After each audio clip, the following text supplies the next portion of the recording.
Beware of the Christian who spends more time hatefully bashing Trump, Biden, Harris, or Musk than they do earnestly praying for them, for they might be a hypocrite.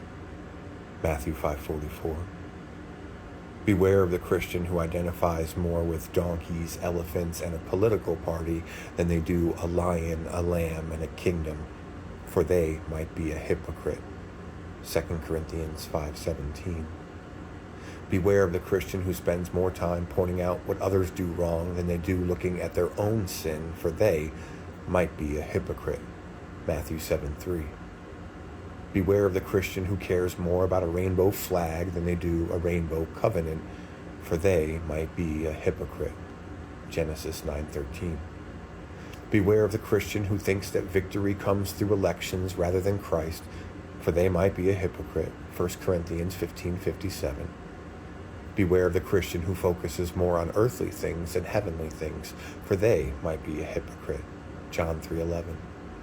Beware of the Christian who uses their social media platforms to attempt to prove their opinions rather than speak in the truth of Scripture, for they might be a hypocrite. 2 Timothy 3:16. Beware of the Christian who tells the bad news of this world without offering you the good news of the gospel, for they might be a hypocrite. Mark 16:15. Beware of the Christian who'd rather keep a peace than be a peacekeeper, for they might be a hypocrite. Matthew 5:9. Beware of the Christian who seeks to preserve their own life rather than lose it for Christ's sake, for they might be a hypocrite. Luke 9:24.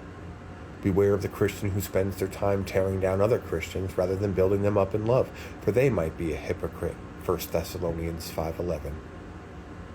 Beware of the Christian who does all of these things, because they are a hypocrite and are not a Christian.